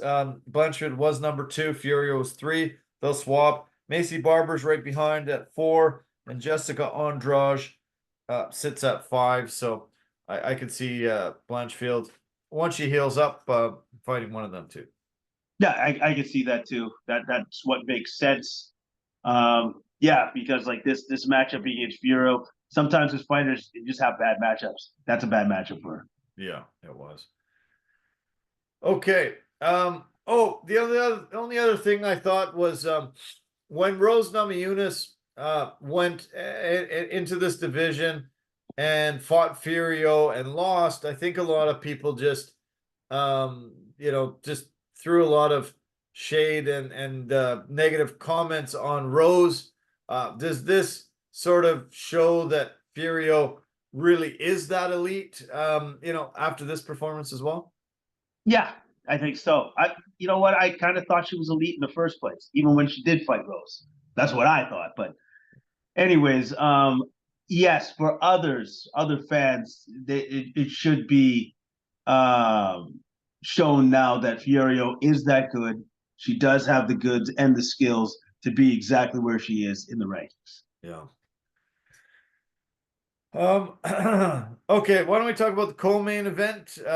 We had Vicente Luque against Joaquin Buckley. This fight was actually Buckley came in late replacement and yeah, was not supposed to give Luque this much trouble. Something happened strangely with Luque. When he went for a takedown, Buckley was able to stuff it and Mm-hmm. end up finally getting some top control.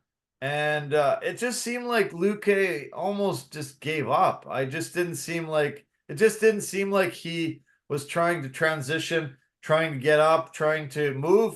And it just seemed like he just went, okay, I'm not doing this tonight. I'm out of here. Soon as the referee jumped in and called it, he just jumped right up and walked around and didn't look like he was in any trouble at all. It was just a very strange performance. It was like maybe he concussed himself a little bit when he first went in to try to get the takedown, but I just found it very weird and almost like he gave up. It was odd. Yeah. And like sometimes how fighters have an off night. He gave me that impression Yeah. because why didn't he move when Buckley is just raining down ground and pound? All he actually did was cover up Yeah. and stay So, there. yeah. And so like he might have gotten the only thing I could think of is that he might have gotten tagged and got rocked and was still trying to collect his senses from one of those ground and pound shots. Yeah. Otherwise, like he would have moved, he would have done what Luque always does, which is, I don't know, not eat a tremendous amount of shots and do something about it. Yeah. Usually he does. Yeah, Didn't because he was kind of just turtling up, and Keith Peterson just kept yelling at him, "Hey, you gotta move," and he just didn't, and it was this like, okay, wow, that was strange, and Buckley, to me, Buckley's super athletic, he's powerful, but I don't think he's elite. I don't think he's the top 5 material, but just when he's on there, just getting the rain down shots you're going to be able to beat almost anybody in that kind of scenario. Yeah, you are. And you know what? Like, and he's built for this. Yeah. If there's one thing you can say about Buckley. He is built for fighting. Like he was in supreme shape, and I thought he looked good. I thought he looked good. I thought his movement was good. His lateral movement was good. Footwork, the strikings, like when he decided to blitz in and stuff. It just seemed that Luque was completely off to me, Yeah. and especially in that second round where he just, I think he got rocked. I don't know in what shot, but the Yeah, I fact that didn't he see a just shot, but didn't move. He no, didn't move once no. he started just, doing his ground and pound. Yeah. Buckley's gonna get a ranking. Luke K was number 11 going in this, so Buckley's got that. He wants to fight on the St. Louis card that's coming up. He's originally from St. Louis, but he didn't call out a fighter. He called out Anheuser-Busch. And I thought that was weak and stupid, and I don't understand that. He needs to get some coaching on calling out somebody legit and asking for a St. Louis card, which is, I guess, because it's his hometown, but weak looking card when I've looked at it so far. Maybe he, knows or thinks, hey, I can get a 50K bonus because there's not that much competition on that card. But call out a fighter, not a beer manufacturer. It was kind of a weird call out to me. It was very weird because I'm like, that would be like a major sponsorship for the UFC. Like if he was looking for a sponsorship directly from Anheuser-Busch, which is what I think he was doing, it's the weirdest way of going about it. Yeah. Sure, why not? But yeah, Yeah. none of the stuff made any sense. Next time, call out a name for Yeah. somebody that you like to That's fight. yeah. Put somebody in your in your mouth and get it out there and make it happen. Yeah. Okay, we talked earlier last week. We previewed this card, and we said that both Chris Weidman and Bruno Silva both, came in not looking great in their last few fights, and definitely Weidman at 39 years old, coming off severely broken leg, uh, not looking too great in the last few years. We thought maybe this was his retirement fight. And he said, no, I'm just going to poke a guy in the eye 4 times and I'm going to make sure that I get a win. I'm not going to go out losing. I'm just going to keep poking a guy in the eye. And then when I take the microphone, I'm going to call him a pussy and I'm going to say, you shouldn't go down from getting poked in the eye, you wimp. And next time you won't get your ass beat. Oh man, we got to figure this out because there's way too many eye pokes. There's gloves that will not allow these eye pokes to happen so much, but four eye pokes this guy ends up having to suffer. And at first they said TKO loss, then they've changed it to a decision loss. Who Yeah. Silva has now appealed this. We'll see what comes of it, but not a great look, not a great victory, and pretty tough way to end this fight with 4 eye pokes. Not good. You remember who the ref was for this one? Because the thing is that Yeah. I was Here. thinking of, he didn't take away a point either way. No, Because no. Silva, I poked, I think Weidman as well, or is Yeah. it? Yeah. So there was eye pokes going back and forth. Usually, if a ref wants to really take control of the damn fight, he's going to have to take a point away from one of those guys, which he should have. He Yeah. should have taken a point away from one of them. And also, Gary Copeland was ref. Sorry to interrupt. Gary Copeland was ref, and he actually did take a point off of Julio Arce yes, earlier in the night. yeah, So, it wasn't like he'd never done it. done it. He wasn't, used to it. And yeah, the eye poke that Weidman received was very minor, but these ones were pretty blatant and pretty brutal, especially the last one where it went into both eyes, Yeah. and he was like immediately, oh my god, I just got it for a third time with both eyes, and yeah, this was handled not very good by Gary Copeland in this one. That was handled very poorly. And also, too, the last one where he did go down, when they showed the instant replay, Weidman used both hands to poke him in both eyes. Bing, Yeah. bing. Like he poked out both of his eyes, and you're just like, okay, well, he has an argument here. He's Yeah. got a huge argument here. I don't know what's going to happen. I think this fight should be labeled a no contest, which is what I thought it should have been in the first freaking Yeah. place. And because it is clear as day that he gets poked in both eyes, Yeah. and then Weidman jumps on him to finish the fight. Like, can't, no, man, nope. No, no, it Can't. didn't. It was not good, and yeah, I agree. No contest would be a fair result, and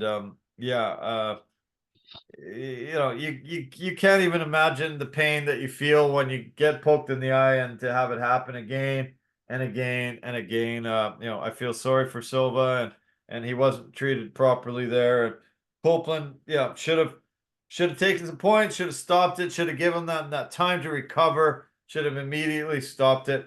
The UFC has to also figure out a way of being able to stop a fight, looking at a replay, and being able to restart it again. I don't understand why they've got this really hard, fast rule that as soon as it stopped, it cannot ever start again. And hopefully we can rectify and change that, because, yeah, it's dumb. The only other thing that comes to mind is Weidman did say that at 39 years old, he's undergone 30 surgeries That's for ridiculous. injuries in his life, and it's time. It's time to hang him up, move on to your second phase of your life. Man, 30 surgeries. That's brutal. And he got the win, but really, I don't think deserved this.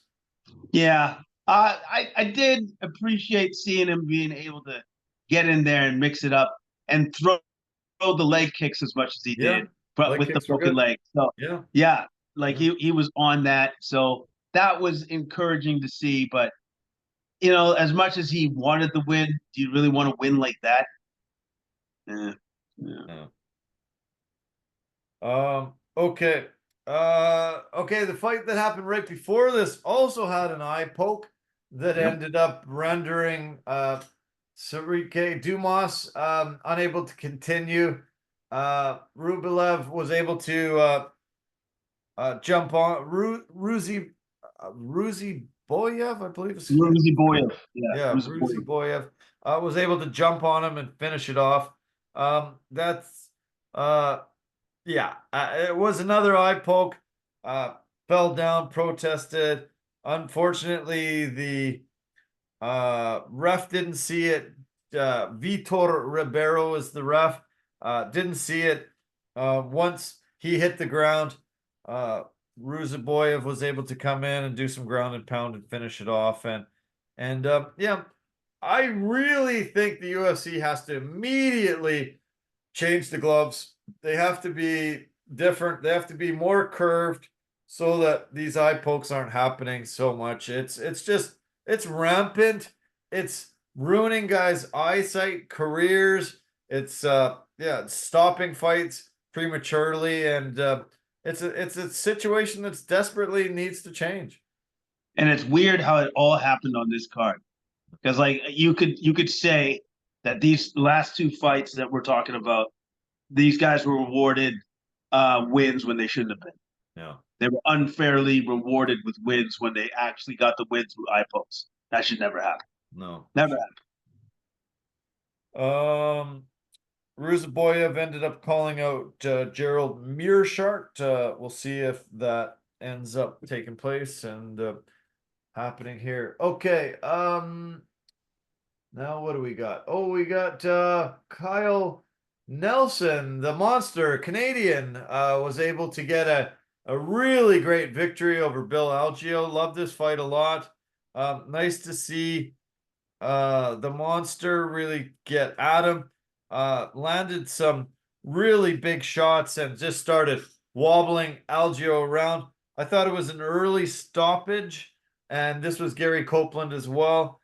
I think he could have let it go, but I don't think the result might have changed. I think Algio got really rocked by a couple of these shots that Nelson had fired off, and it was probably gonna happen. But I think he jumped in a little too soon.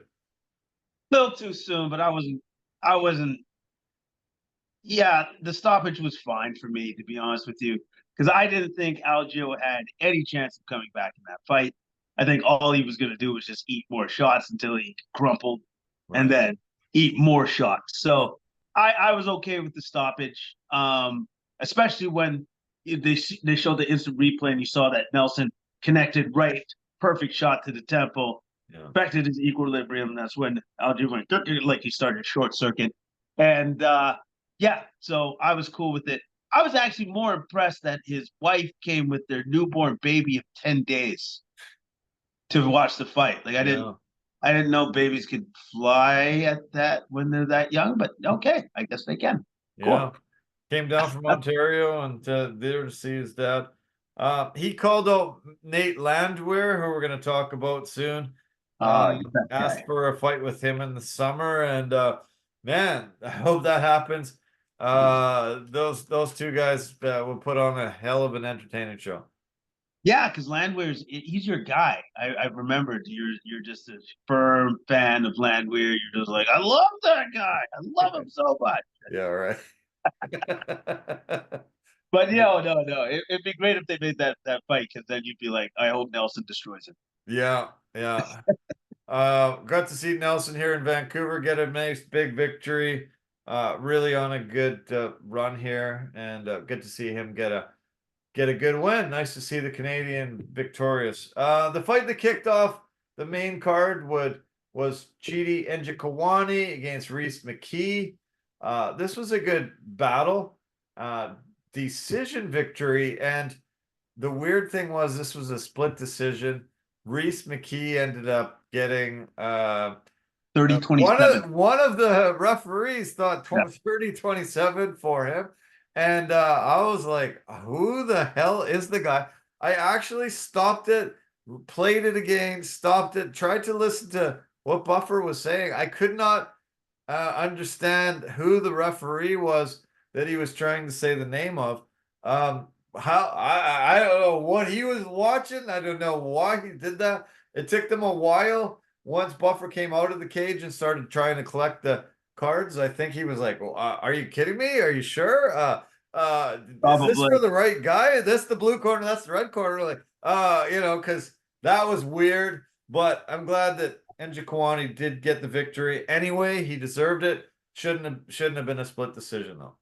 No, it should have been. I thought he was very much in control of the fight. His takedown defense was fantastic. He was the more accurate striker. He was a better striker, even in close with the knees and the elbows. Yeah, I thought he was in control of the fight the entire time. Yeah.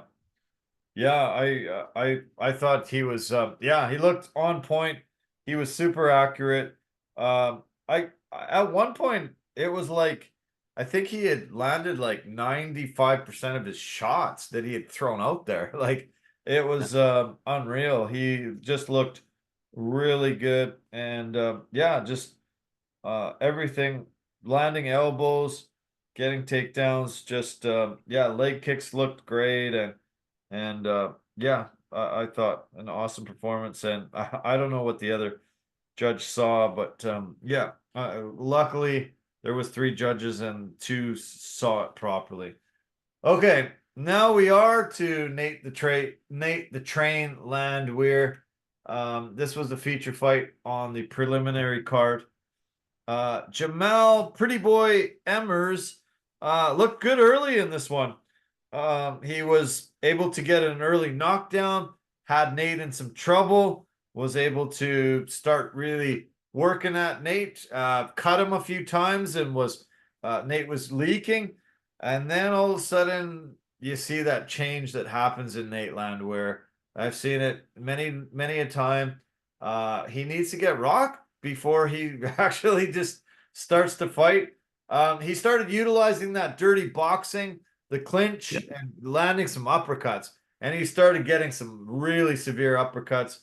in on an Emmers, and then he was able to finally get a massive uppercut that rocked him, hit him with some temple shots, dropped him, took him out right at the end of the first round. And unfortunately, he took the mic, but impressive performance. Way to go, Nate. You came back, you won again.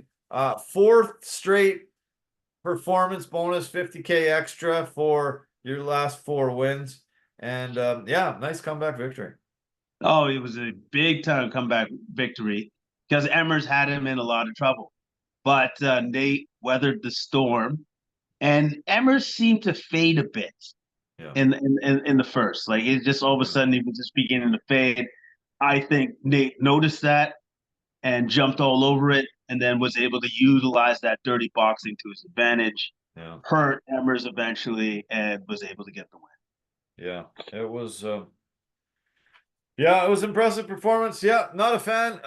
Geez, like, does he say anything on the mic? No, just take the mic away from him, and we'll all be much happier and much richer. So, okay.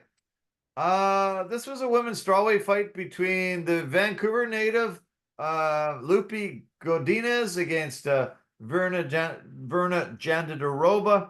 And I actually had Loopy winning this fight. When I did the scoring, I thought that she won 2 rounds, and I thought Verna won one, but that's not what the judges saw. After this fight, what were your thoughts? I thought Jandiroba won because of her grappling control, especially in the third round where she was still going for the rear naked choke. Okay. I thought that was the swing. But I thought it was still very close. I thought also too if Godinez was able to just keep it on her feet a little bit more in the third, then I thought she could have won the fight. Mm. But that's not the way it kind of the fight played out. That's why I thought Jandiroba won. But at the same time, I don't know. I thought the scoring could have been judged a little bit differently too, as well, for the judges' scorecards. Yeah, I had Loopy winning the first two, and then Jandiroba winning that last round. I definitely thought Jandiroba won, but I thought that Loopy was already ahead by 2. I thought she stuffed the takedowns well. She was able to, keep the fight where she wanted to for the most part in those first 2 rounds. And I thought, they were close, but I thought she should have got the nod in those first 2. Well, the round two was the weird one, right? Where they had their legs tangled for most of the round Yeah. and throwing shots. So that was the round where it's like, I don't know. Yeah. Yeah, like Hard to pick judge it. whoever It you was want. hard to judge it. Yeah. That was a super hard round to judge. So Yeah. that was the round where I'm like, okay, I could see it going either way too. I thought if any of the fights should have been a split decision, this one should have been one, Right. could have been one, but it wasn't. So. Yeah. Yeah, unfortunate for Loopy. I guess they'll probably both keep the same rankings, number 5 and number 10. And yeah, we'll see her. They keep her very active, and I think the UFC really loves her, so I'm sure we'll see her soon. Okay, yeah, as I mentioned earlier, Julio Arce um, did an eye poke on Herbert Burns. Was deducted a point by Gary Copeland in this one. And then in the second round, he was able to just beat up Burns, get a huge knockout victory. And it did not have to go to the judges' scorecards. And that point didn't really affect it at all. Herbert, yeah, the brother of Gilbert, and a guy that's been in a lot of wars at his age already.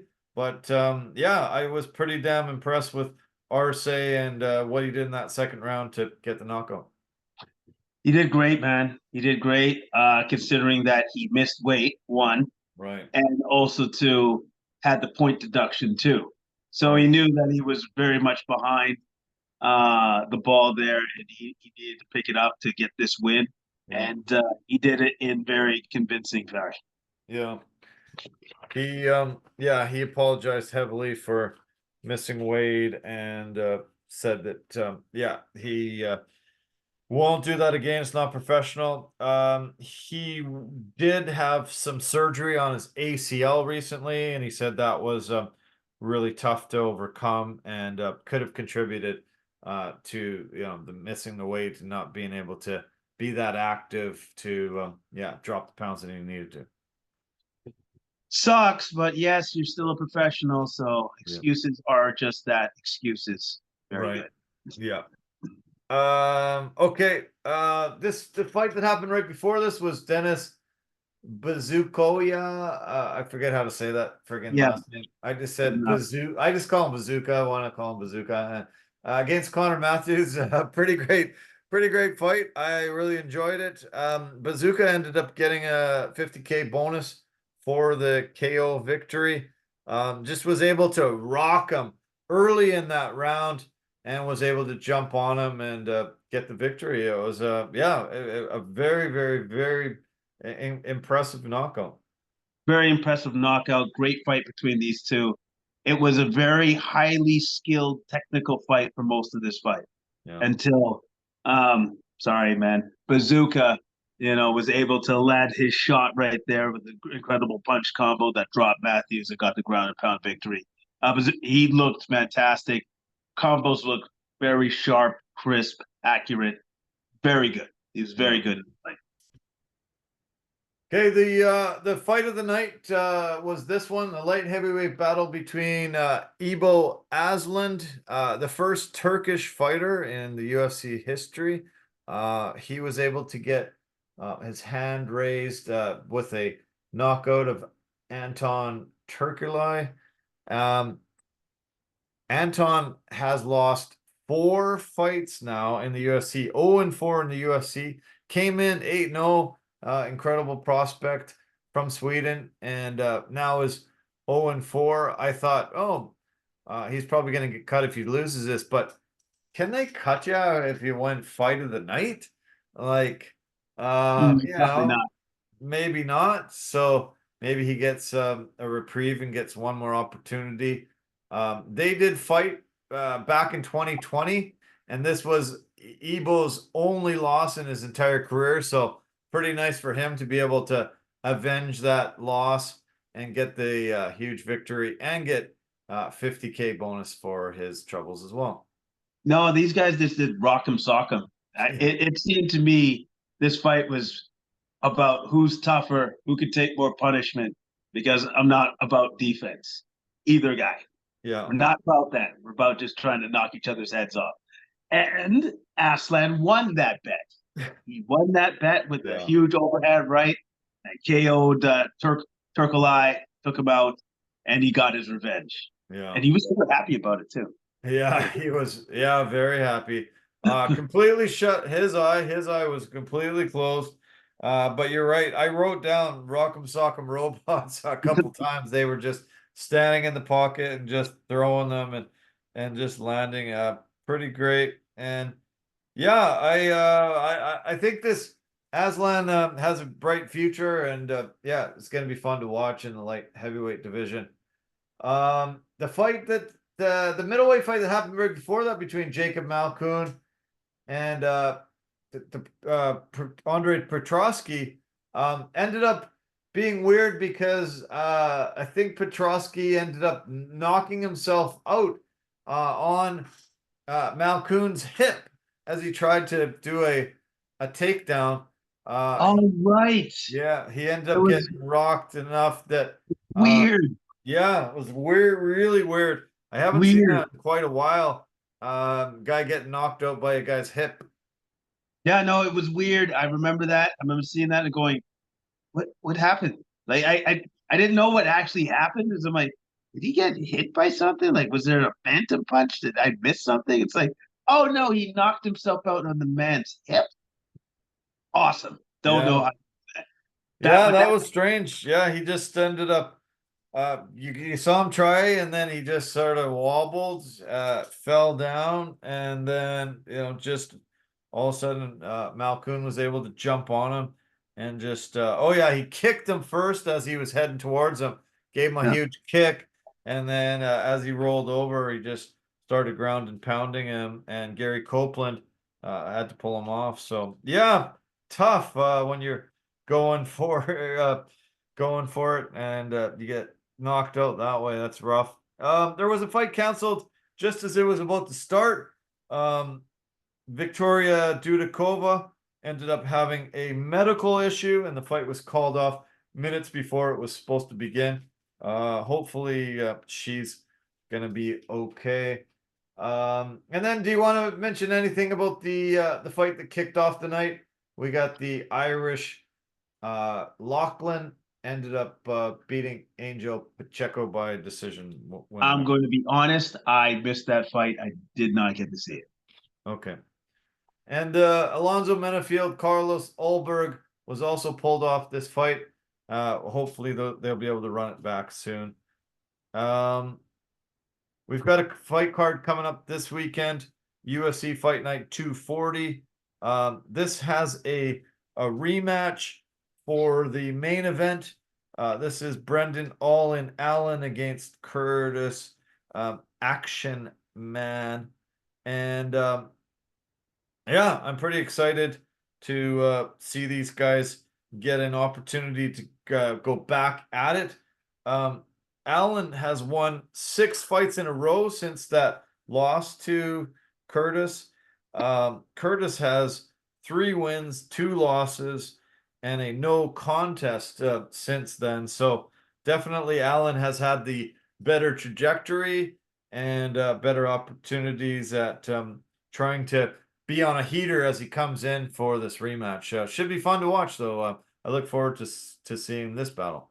Yeah, no, Allen obviously wants to avenge his loss to Curtis, and Curtis wants another win over Allen. So this is going to be a great fight. Yeah, I expect fireworks. I expect some Yeah. great fireworks in this fight.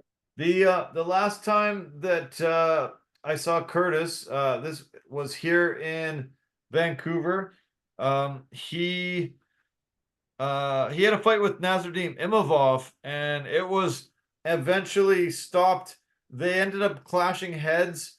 Curtis ended up getting a cut above his eye that was so severe that the doctor ended up stopping it. And we were really disappointed. We were pretty excited about the matchup. It had been great to watch before that happened. And I hope he's 100% recovered from that cut. It was pretty severe. It was really wide open and looked nasty as hell. Hopefully he won't have some scar tissue that opens it back up. But yeah, I think the Action Man against All In. These guys both have a lot of knockouts, a lot of really great battles, and yeah, it should be a cool main event. I think it's going to be a great main event. Definitely looking forward to seeing it. And then the co-main has Damon Action Jackson fighting Alexander the Great Ape Hernandez. Yeah, what do you think we're going to see in this one? I think could be a good matchup that they've put together. Yeah, I think Jackson will probably try to drag Hernandez down, and Hernandez will try to keep the fight on the feet because I think Hernandez is going to be the better striker of the two. Hernandez sits at 14 wins, 7 losses. He lost to Bill Algeo the last time out with a decision in October, and has unfortunately lost 3 of his last 4. And then Damon has comes in with 2 straight losses, losing to Billy Quarantillo last time out in August. Last win for Hernandez was against Jim Miller in February of last year. So, yeah. Any other fights that you want to mention? Who do you think is going to end up being fight of the night on this card? It's not a super stacked card, but there are a couple of good looking matchups. And it could be the lightweight fight between Bahama, Bahamondes, Bahamondes, and Gygos. Yeah. Crystal Gygos. I think that could be a very good fight because Gygos is going to just try to come right at him and smother him. He's Ignacio. Bahamondes, I think that's what he said. Bahamondes. Thank Yeah. you. God damn it. Anyways, Ignacio is just going to try to use his superior length, and I tried to keep the fight at distance and pick him apart. Nice. Okay, man. Well, that's it. We've covered the world of sports. Got a good UFC in, and now I can finally get some sleep. This was a crazy long weekend, crazy day, and yeah, awesome podcast as always. Hi, man. Hey, thanks for hanging in there, buddy. You did great. Appreciate And it. and guess what? Now you get to go to bed. You get to go to bed. Get to go to Yeah. bed. So you have yourself a great night's sleep. Okay, thanks, buddy. All the best. Have a great week ahead. We'll talk soon. Okay, we'll talk soon. See you Okay. later. Okay, good night. Okay. All right. There's another edition of Complete Sports Media's podcast done. Thank you for sticking in. Appreciate your support as always. And want to thank our partners and sponsors. Anchor.fm, easiest place to make a podcast. You can do what Jason and I just did here by going over to their website. Verbero, the hockey equipment and apparel company, industry leader in technology, performance, and value. And you know, the V350 stick is a must-have. Canvas and possibilities. You really want to have them in your home to spruce it up, make it look great with West Coast vibes and feels. And Forever Living, the aloe vera company for health and beauty products. You can go to our website and purchase some products at discounted rates. So do that. We love them here. Thanks a lot for sticking in, watching, listening. And yeah, we'll talk to you a week from now. Love you. Take care and have a nice week ahead. Bye for now.